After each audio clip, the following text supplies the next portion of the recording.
Hello, नमस्कार। आपका स्वागत है मेरे YouTube चैनल फ्यूलिंग फिजिक्स में। अगर आपने सब्सक्राइब नहीं कर रखा है तो प्लीज सब्सक्राइब कर लीजिए। तो इस वीडियो में हम लोग समझते हैं सोलेनॉइड को।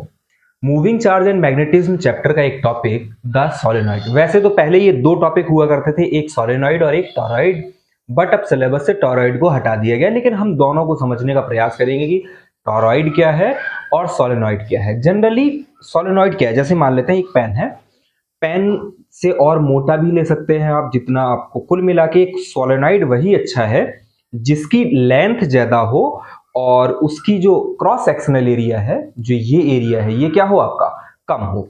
तो इसके ऊपर जब हम बहुत टाइटली बाउंड वायर को लपेटते हैं तो होता क्या है कि ये एक सोलेनॉइड के रूप में आता है। और सोलेनॉइड की जो मैग्नेटिक फील्ड की प्रॉपर्टीज होती हैं वो एज अ बार मैग्नेट पाई गई। जैसे बार मैग्नेट के कारण एक मैग्नेटिक फील्ड होती है, ऐसे किसके कारण होती है, सोलेनॉइड के कारण होती है। तो सोलेनॉइड जनरली अगर आपको फिगर वाइज समझना है तो आप ऐसे समझ सकते हो कि कोई ऐसा फिगर आपको दिख रहा है तो ये क्या है, आपका एक सोलेनॉइड हो सकता है। इसमें फर्दर हम लोग यहाँ नीचे बैटरी लगा लेंगे और इसके आसपास अगर हम फील्ड लाइंस की बात करेंगे तो वो कुछ ऐसी होंगी।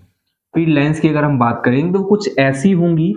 और प्लस पाया ये जाता है कि जो फील्ड लाइंस होंगी at the centre of solenoid, वो यूनिफॉर्म होंगी और उनकी वैल्यू फिक्स होगी, या मैग्नेटिक फील्ड की वैल्यू क्या होगी, फिक्स होगी। देखने में थोड़ा सा और लग सकता है बट कुल मिला के सोलेनॉइड एक ऐसा स्ट्रक्चर होता है। या आप ऐसे समझ लो, कभी आपने रियोस्टेट को देखा है? रियोस्टेट अगर आपने देखा है तो रियोस्टेट में भी टाइटली बाउंड वायर्स लगे होते हैं। वो वेरिएबल रेजिस्टेंस देने के काम आता है लेकिन अंदर से वो खोखला होता है। अगर आप कभी एक्सपेरिमेंट कर पाओ तो उसमें क्या करना है, एक बार मैग्नेट को रखना, उसमें कंपास को रखना, तो कंपास में आपका डिफ्लेक्शन आएगा। जैसे ही आप बैटरी को ऑन करोगे कंपास के अंदर डिफ्लेक्शन आपको दिखाई देगा। इट मींस कि किसी सोलेनॉइड के अंदर एक मैग्नेटिक फील्ड बनती है। तो ये है एक सोलेनॉइड आपका ऐसा स्ट्रक्चर अगर कहीं बना है तो आप उसको क्या समझ लेंगे कि वो क्या है, एक सोलेनॉइड है। और सोलेनॉइड ही किसकी तरह मैग्नेटिक फील्ड की प्रॉपर्टीज होती हैं, तो आप कहोगे एज अ बार मैग्नेट। उसी को एक आइडियल सोलेनॉइड कैसा होता है उसकी प्रॉपर्टीज को अगर समझने का प्रयास करें तो हमने अपने पास लिख रखी है प्रॉपर्टीज। देखो होता क्या है, the bindings are tightly placed. जो बाइंडिंग्स होनी चाहिए वो इतनी टाइटली प्लेस हो कि ऐसे समझो, कभी आपने एक कड़ा आता है जैसे चूड़ी टाइप, चूड़ी ऐसे कट जाए, बस ऐसे शुरू होके हल्का सा बासर वगैरह देखा होगा आपने, तो उसमें क्या होता है, हल्का सा डिफरेंस होता है, हल्का सा difference, but as a circular ही होगा, वो एज अ सर्कल ही होगा। या किसी नट बोल्ट में जो चूड़ियां होती है ना, देखने में वो सर्कुलर लगती पर वो सर्कुलर होती नहीं है। तो ऐसी कुछ होनी चाहिए, वो टाइटली पैक्ड। और जो लेंथ होगी, length of the solenoid is very large as compare to its radius. बताया था आपको कि अगर ये लेंथ छोटी हो गई तो फिर वो सोलेनॉइड की तरह बिहेव नहीं करेगा, फिर उसमें कॉइल का, सर्कुलर लूप का इफेक्ट ज्यादा आ जाएगा। फिर ऐसे ही लिखा है, field outside the solenoid is negligibly small. और इसी को हम लोग ऐसे समझ सकते हैं कि ये इज इक्वल्स टू जीरो लेंगे। बी आउटसाइड आप क्या ले लेंगे कि वो जीरो है। Field around the middle region of the length is uniform and constant. जो आपको अभी बताया था कि उनके आसपास जो फील्ड होगी वो कांस्टेंट, मतलब सॉरी, जो बीच का मिडिल रीजन होगा उसमें वो कांस्टेंट होगी, वही लिखा है। फिर लिखा है the direction of field is given by right hand rule. Right hand rule कह लो या इसी को राइट हैंड थंब रूल कह लो। देखो मेरी बात समझना, दो प्रकार के रूल हैं, राइट हैंड रूल और right hand thumb rule. Right hand rule को ही स्क्रू रूल कहा जाता है। इससे आपका कोऑर्डिनेट सिस्टम वगैरह सारी चीजें बता सकते हैं। राइट हैंड रूल आपका वेक्टर से डायरेक्शन बताता है। राइट हैंड थंब रूल सिर्फ एक छोटी सी चीज है कि ऐसे अगर कोई करंट कैरिंग वायर है, ऐसे आपने रखा, थंब के करंट की डायरेक्शन में रखा, और जो कर्ल हुई उंगलियां, उनकी डायरेक्शन में मैग्नेटिक फील्ड होती है, तो वो चीज अलग है। फिर लिखा है, field can be made stronger bye inserting a soft iron core inside the solenoid. तो अभी आगे आने वाले चैप्टर में हम लोग समझेंगे कि सॉफ्ट आयरन कोर एक फेरोमैग्नेटिक सब्सटेंस होता है, और फेरोमैग्नेटिक सब्सटेंस जैसे ही मैग्नेटिक फील्ड में रखा जाता है तो वो और मैग्नेटाइजेशन को बढ़ा देता है। तो जैसे ही सोलेनॉइड के अंदर वो रखा जाता है तो मैग्नेटिक फील्ड जो है यूनिफॉर्म हो जाती है और स्ट्रॉन्गर हो जाती है। तो इसके लिए अच्छे सोलेनॉइड के अंदर क्या रख दिया जाता है, एक सॉफ्ट आयरन कोर रख दिया जाता है। अब थोड़ा फिगर वाइज समझने का प्रयास करते हैं। जैसे एक सोलेनॉइड कुछ ऐसा होगा कि एक पॉइंट P यहां ले लिया, एक पॉइंट Q यहां ले लिया, Q फील्ड आउटसाइड बाहर है। देखो ऐसे नंबर ऑफ टर्न्स जा रहे हैं, ऐसे यहां से चला होगा यहां, यहां से चला होगा यहां, ऐसे एक गोल गोल घूम के 3D स्ट्रक्चर बनाने का प्रयास किया। तो हर वायर के आसपास सर्कुलर फॉर्म में, जैसे ये वायर है इसके आसपास सर्कुलर फॉर्म में मैग्नेटिक फील्ड होती है, तो हर वायर के आसपास सर्कुलर फॉर्म में मैग्नेटिक फील्ड्स हैं, वो कुछ ऐसी होंगी, हर वायर में ऐसी होंगी। अब जब ये लगातार एक जैसे हैं तो इनके कारण फील्ड लाइंस क्या हो जाएंगी, साथ हो जाएंगी। साथ हो जाएंगी तो अंदर तो हमें अच्छे से मिलती है, पर बाहर वो मैग्नेटिक फील्ड दिखाई नहीं देती है। तो इस फिगर से हमें कुछ वो चीजें समझ में आ जाएंगी। अब आते हैं अगला कि यार इनका डेरिवेशन या फील्ड कैसे निकाली जाए।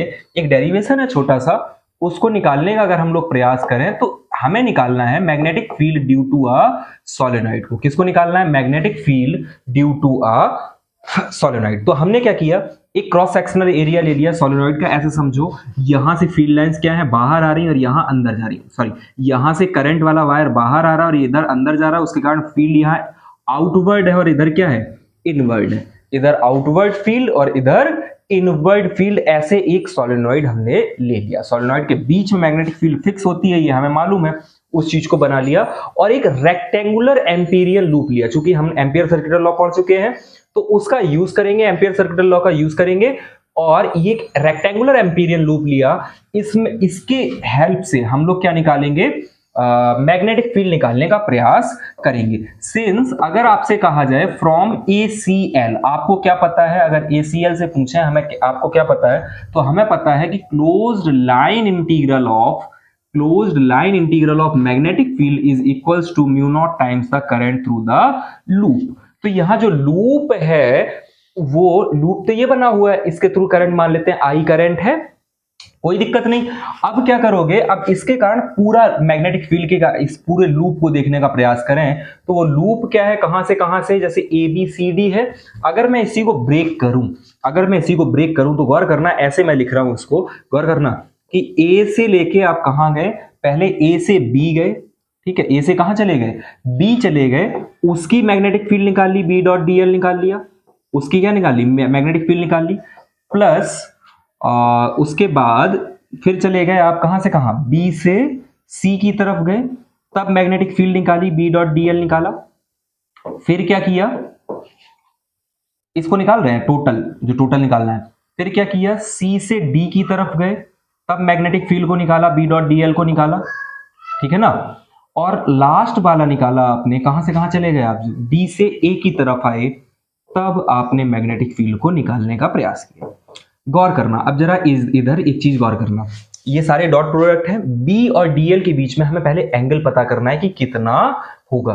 तो अगर आप गौर करो, लेंथ भी इसी डायरेक्शन में, मैग्नेटिक फील्ड भी इसी डायरेक्शन, मतलब ये सेम डायरेक्शन में है। और सेम डायरेक्शन में cos थीटा की वैल्यू, जब डॉट प्रोडक्ट हटाओगे तो यहाँ cos का टर्म आएगा, और cos 90 की वैल्यू आपकी, cos 0 डिग्री की वैल्यू होती है 1, cos 90 की वैल्यू होती है 0।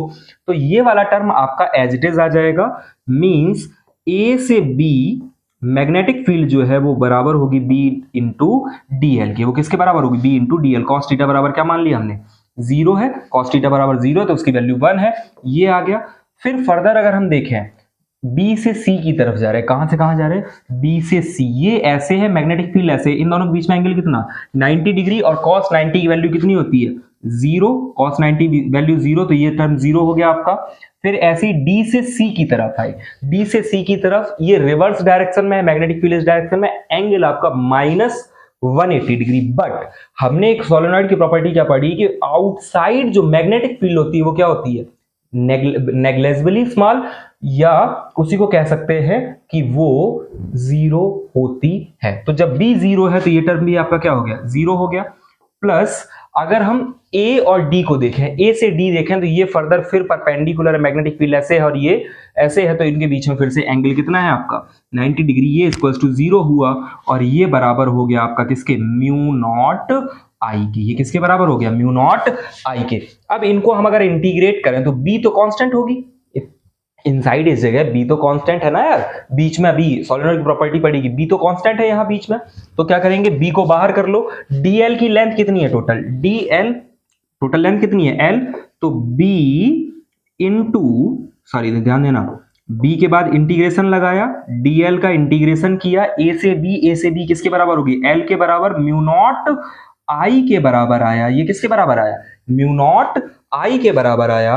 और अगर आप l को देखें तो ये कितना हो जाएगा, b इक्वल्स टू, ये यहाँ l होगा, टोटल l होगा तो ये इसके नीचे आ जाएगा। तो इसी को फर्दर अगर हम सॉल्व करेंगे तो ये बनेगा अपना b is equals to mu naught I upon L, mu naught I upon L, इतना बना।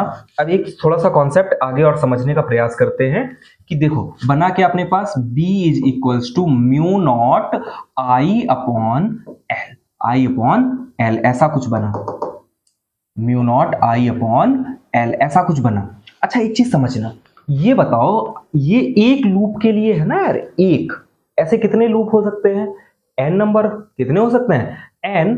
अगर हम इसी में लिखें for n number of turns, for n number of turns, यही वैल्यू क्या होगी अपनी, b equals to mu naught N I. तो b इक्वल्स टू क्या होगा, mu naught N I upon L, and n upon L जो होता है वो स्मॉल n के बराबर, स्मॉल n किसके बराबर, कैपिटल N अपॉन एल।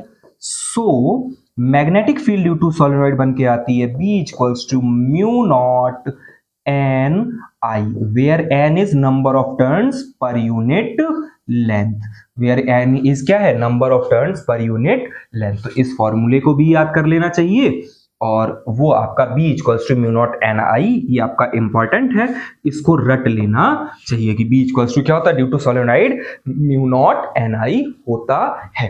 अब फर्दर अगर हम इसी में बात करें टोरॉइड की, वैसे तो सिलेबस में नहीं है टोरॉइड, बट समझने का प्रयास करो। देखो ऐसा है, जैसे कोई सोलेनॉइड है, सोलेनॉइड को हमने कैसे ऐसे बताया, जैसे कोई एक स्प्रिंग हो, सोलेनॉइड क्या होती है, जैसे कोई एक स्प्रिंग हो। अब उसी स्प्रिंग को ऐसे गोल घुमा के, जैसे पेन की स्प्रिंग होती है, चिटपेट वाले पेन की, उसी स्प्रिंग को ऐसे घुमा के गोल कर लो, तो वो जो चीज बनी वो क्या बनी, आपकी टोरॉइड बनी। अब चूंकि magnetic field due to a solenoid अपनी क्या निकल के आई, b equals to mu naught N I, b equals to mu naught N I. तो इसके कारण वो किस शेप में आ गया, एक सर्कुलर शेप में। तो मैग्नेटिक फील्ड डायरेक्ट याद कर लेना, b equals to mu naught N I upon 2 pi R, किसके फॉर्म में आ गया, सर्कल के फॉर्म में आ गया। तो b equals to mu naught N I upon 2 pi R, एक टोरॉइड की मैग्नेटिक फील्ड ये होती है। कभी हो सकता है ऐसा क्वेश्चन पूछ लिया जाए, तो आपको आना चाहिए, हो सकता है कोई ऐसा न्यूमेरिकल आ जाए आपको जिसको करके बताना हो, तो आपको ये फॉर्मूला याद होना चाहिए। मतलब इस सोलेनॉइड को ऐसे गोल घुमा दो आप, जैसे कोई स्प्रिंग हो, स्प्रिंग को ऐसे गोल बेंड करके आपस में मिला दो दोनों सिरों को, तो वो बन जाता है आपका टोरॉइड। इतना ही था आपके इस टॉपिक में। इसमें जो ना समझ में आए हो वो पूछिए, कमेंट करिए, और अच्छे से मन लगा के पढ़ते रहिए। अगर वीडियो पसंद आया हो तो शेयर करिए। Thank you.